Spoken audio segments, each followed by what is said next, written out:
Hi, I'm Ria, and welcome to Sports with Ria.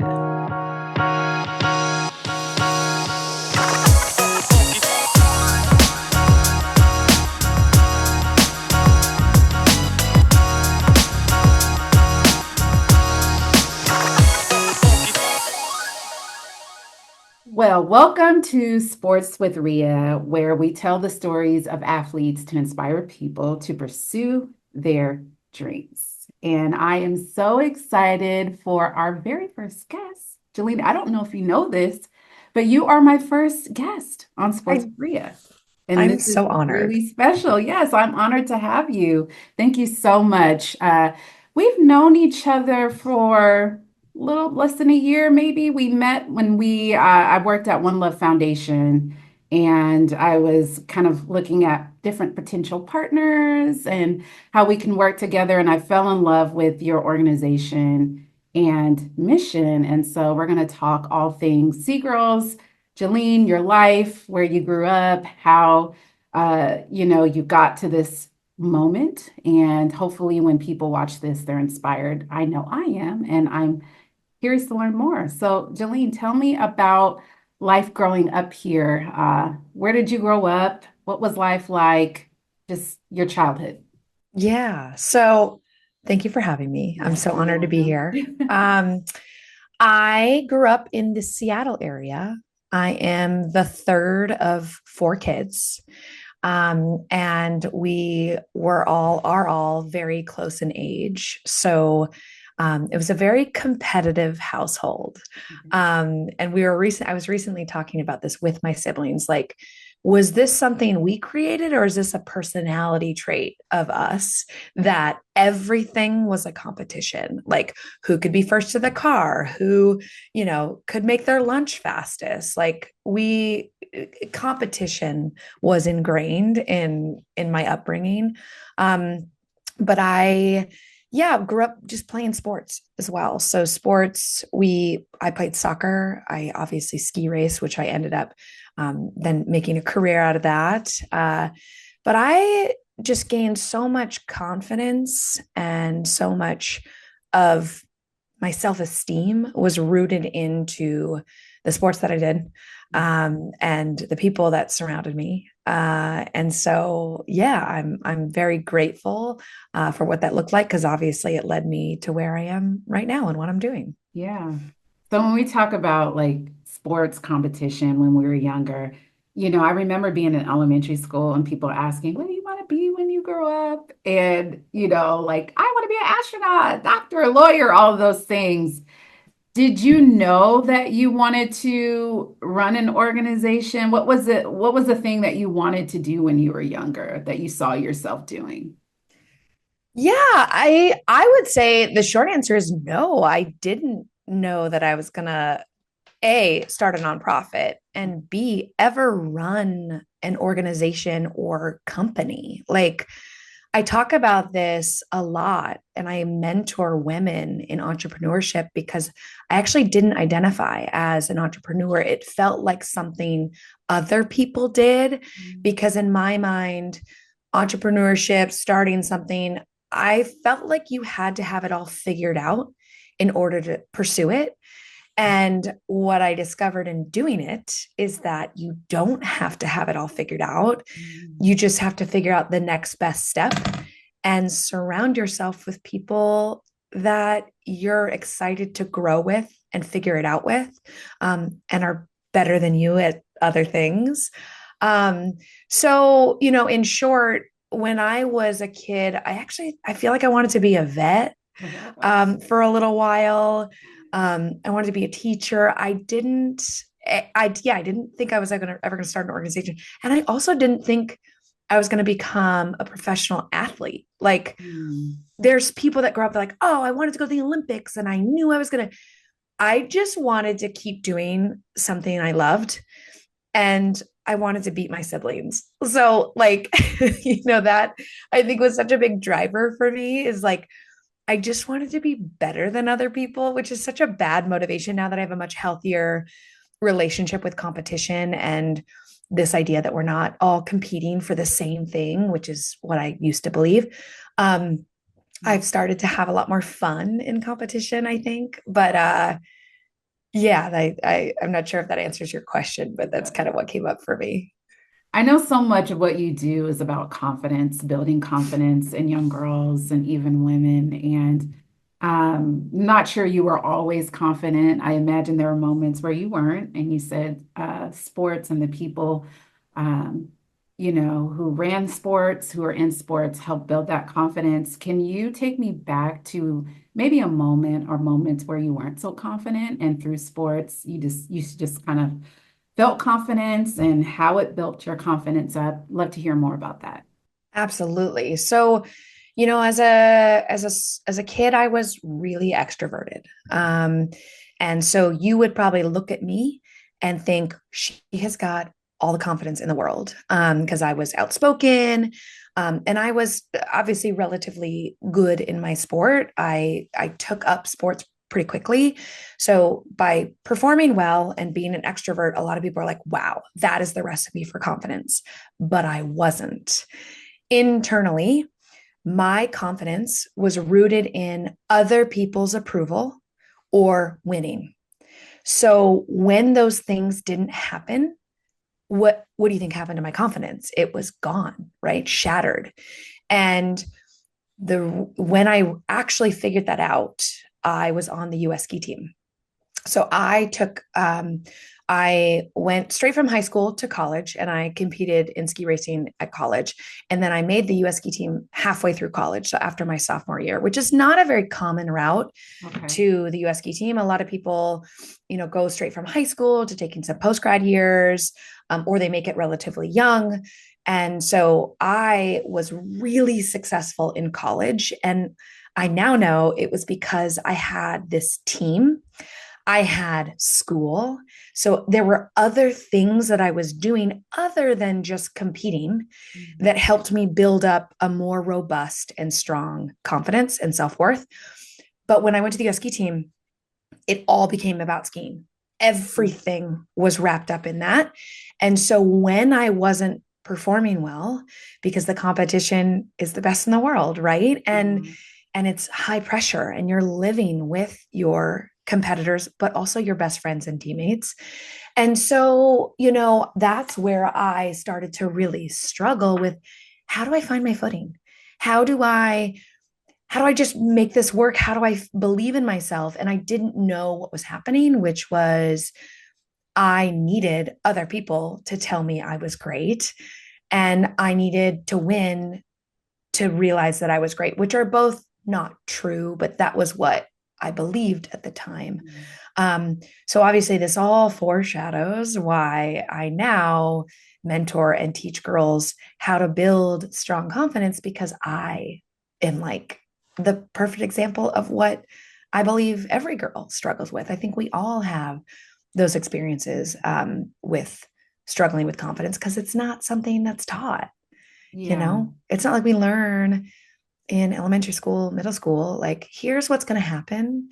You're going to get rocked a little bit, and here's how to find your feet and how to make sure you're good with you. That's not taught. I Yeah. wish it was. We're getting Yeah. there. But yeah, I'm grateful that that happened to me. But I think, your mind is invisible and people don't know what's actually happening for you. So externally, it could look like one thing, like confidence, like, wow, that person has it all figured out, when really they don't. Yeah. That's powerful. Just even hearing your story, because I connect with stories, and I'm sure the young girls that you work with, mentor, teach, are inspired by stories too, and maybe they feel confident to share their stories. With Z Girls, what are some of the stories that you've heard so far along this journey from the young girls and women that you've mentored along the way that just kind of warmed your heart or said, this is why I do what I do, that gives you joy? Anything that you would like to share concerning Yeah, specific stories or anything? totally. So, Zgirls is been serving girls for 10 years now. So we started in 2014. So some of the girls that were first in our pilot programs are now in their 20s, which is so wild to me. Because I still like find myself being like, we're a startup, like we're still figuring it out and growing, but really, no, we've been doing this for a long time. And I now get to connect with girls that are in their 20s. And because we just celebrated our 10-year, we did do that. We interviewed a bunch of girls that are 5 years out of the program, 10 years out of the program, and then obviously recently out of the program. And the stories that stand out to me aren't the ones like we have an alum, Katie Hensian, who is an Olympian and, obviously uses a lot of the skills that she learned. And that is like incredible. But most girls don't, become Olympians. And that's not the goal of Z Girls. It's also the stories of, someone like Lucy, who is 18, applying to colleges, and was sharing how her junior year of high school was one of the toughest of her life so far. And she felt really rattled by anxiety and some things that, she was struggling with internally that people didn't know about. And her mom had, she was talking to her one day and she was like, I don't know what to do. I'm really struggling. Her mom was like, what did you learn at Zgirls? Like, tell me some of the things that you learned. And in going back in her mind and thinking, oh, that's right. Like, what did I learn? I learned about a growth mindset, and I learned, how my self worth isn't tied into getting into a certain college, getting an A on every test, getting the approval from other people. So, for me, the motivation, I just hope that every girl that goes through our program gets some nugget of information, something that later on, when she's struggling, she pauses and remembers, like, oh, that's right. Because I do it, like I teach this, right? And I still have to learn it myself over and over again.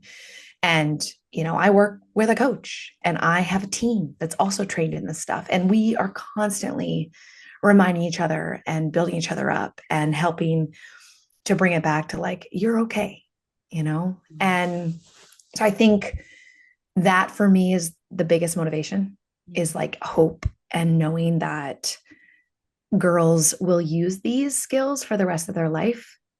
And my hope is that they learn it younger than I did. And so they don't, get struggle as much. And I will also say, one of the cool things I love about what we do at Z Girls is it's all taught by professional and Olympic athletes. And people are like, wow, that is so cool. And I'm like, yeah, but you know why? Because here are the best in the world at what they do, who have become the top of their craft. And they sit in front of these girls and they say, I struggle with this too. Like, don't look at me and put me on a pedestal because I post on Instagram and Facebook and you see me on top of a podium. I am not immune to looking in the mirror some days and picking apart what I see. Yeah. Like, let's be honest. And like, there's something so validating about having someone you look up to be honest. And you're like, oh, I'm not crazy. Like, thank you for saying that. So, that's also one of the things that I come back to is like the fact that girls hopefully see versions of themselves in these women. And they're like, okay, I see you and I feel seen. Yeah, that's beautiful and powerful at the same time. I mean, I love how we can look at athletes on TV or in magazines or on the radio. We can hear their voice and we think a certain thing, like they don't have this struggle or they have arrived, like all of their issues are gone. And you realize they're just like you and I. Mm-hmm. They have some of the same struggles, some of the same fears, and they have a story too, but we do too, and we're still all writing our stories. So I just love how you're bringing professional Olympic athletes to these young girls who are so impressionable, but if they are that impressionable, you're going to try to make the right impression, right? And so I love that. So when you started 10 years ago, what was the vision? Has it changed? Has it gotten a lot bigger? Is it still evolving? What was the goal? And then, you know, in the next 5 years, where do you see Z Girls or where do you hope to take the organization? Yeah. I mean, so when we started Zgirls, there were two things that we knew we wanted to integrate into what we do. One is skills, tangible mental skills that girls can have and learn for the rest of their life, Mhm. right? So once you give it to them, right? You teach someone to fish, you don't give them a fish, right? Like let's give them these skills and then it's up to them to use them, right? So that's the number one thing. The second is a female role model. So someone, like I said, that helps make it relevant, make it real, and share vulnerably and honestly that you are not alone and there's nothing broken or wrong with you. And that comes in, having that role model. So those two elements is what started Zeros, and to this day is in everything that we do. Those two things, but it looks different, right? We started in 2014. We ran day camps, summer camps. We had a week long overnight adventure camp, and it was awesome. And we grew very slowly. We partnered with different professional athletes.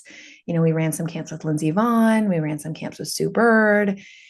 And then 2020, pandemic happens, and all of our programming went to a halt. Like we couldn't run anything in person. So we had to, what we thought was temporarily reinvent ourselves. Like, okay, if girls can't come to us, how can we go to them? Now we went from serving, we would maybe have 100 girls max at a weekend camp. But most of our programs are like 20 to 50 girls. Now we have 300 in a program, and we host two programs at once.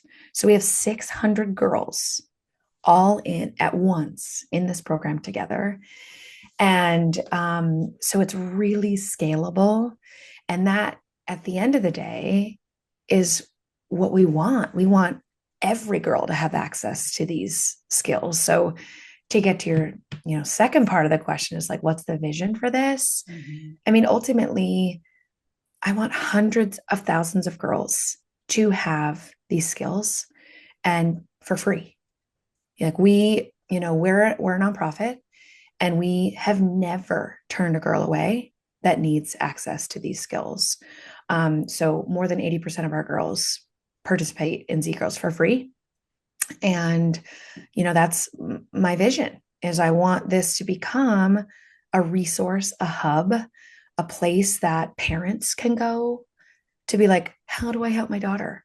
How do I make sure that she knows, who she is and goes to school confident? Um, and then girls, go to a place that they feel seen and heard and they can fully be themselves. Because, the statistics right now are scary Mhm. about what's happening with girls and their confidence.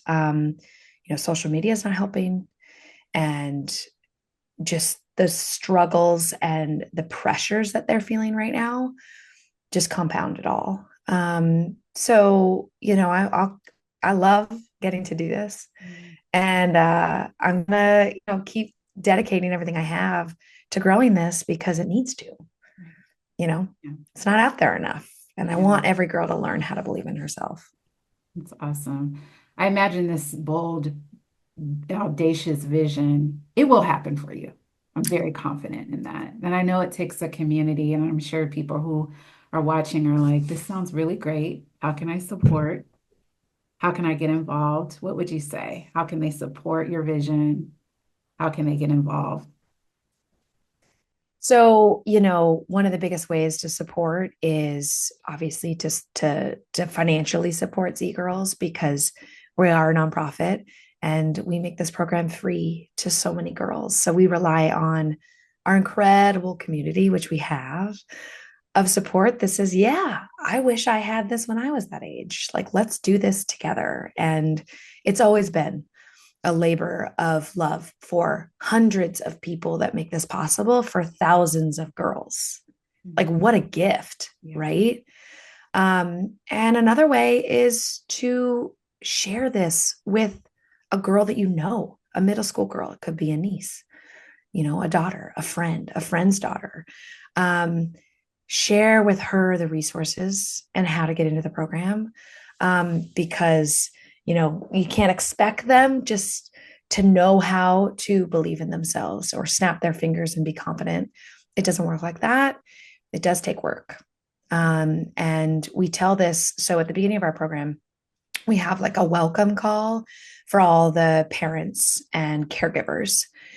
And one of the things that we tell them is like, we're going to teach these skills, but it is up to your Z girl to use them. Like, we can't force her, we can't wave a magic wand and say, okay, poof, you're confident forever. Like, no, you have to like use the skills and practice them and keep coming back to them over and over again, Mhm. just like any muscle. Like, if you're getting in shape, you can't stare at a bike and like be Yeah. in shape. You got to get on the bike and pedal. You got to put on the shoes and run. And it is just like that. It is your mind, and it's the most important tool that we all have. And I say it time and time again, it's invisible. So yeah, I mean, our goal is obviously to make this every single girl has access to these. So share with someone you know and love that perhaps needs this. Yeah. Can you share like the website or an email that they could reach out to, just where specifically they can find more information? Totally. So zgirls.org is our website.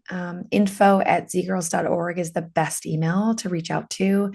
And then we are on all social networks. So it's at Go Z Girls is our handle. So reach out to us, say hi, check out the content. We're always trying to just put free stuff out there. We have blogs, we have parent guides, that hopefully are just really helpful in helping the girl in your life Yeah. just believe in herself. Great. You're helping the girl inside of me, that little girl. So this is just really kind of a full circle moment. And I'm so happy that you shared your story. And there's so much more we didn't tap into. I mean, this goes by pretty fast.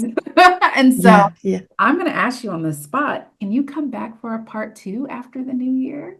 You know it. Okay, great. I love Always, of course. I'd love to hear more just about family. We didn't even get into the balancing of like running an organization, a nonprofit, and then like family and just other things, passion project, just all of that. So I would love to hear more about that. But thank you so much. Happy holidays to you. And I'm going to make a personal donation to Z Girls, my gift, because I think your organization is truly a gift. Not only to young women, but like if young women are confident and they feel seen and important in this world and they have a purpose, it makes the whole entire world a better place, you know? Yes. So, That is the world that I want to live in. So yeah. thank you for making this space to have a Mhm. conversation and be honest. Like, Yeah. that's if anything, I'm always trying to be honest that like I'm figuring this out too. Yeah. I am in this work too, both with confidence and building an organization and navigating my own relationship with my self-worth and where that came from and comes from. And thank you for being an inspiration for me. I mean, Yeah. when we first met, I Yeah. love the work that you do and how you elevate the people around you. So thank you for inviting me to be Great. You're here. welcome. Well, thank you everyone for tuning in to Sports with Ria, where again we tell the stories of athletes to inspire people to pursue their dreams. And hopefully you were inspired today. If you want to find out more about Sports with Ria, you can find me on YouTube at Sports with Ria. I am also on Instagram, Sports with Rhea, X, formerly known as Twitter, Sports with Rhea. Pretty simple. So come along on this journey with us, more exciting stories. And Jilyne will be back sometime next year to talk more about her personal story and what she's got going on in her personal life, because that's important too. So thank you for tuning in, and I will see you next time.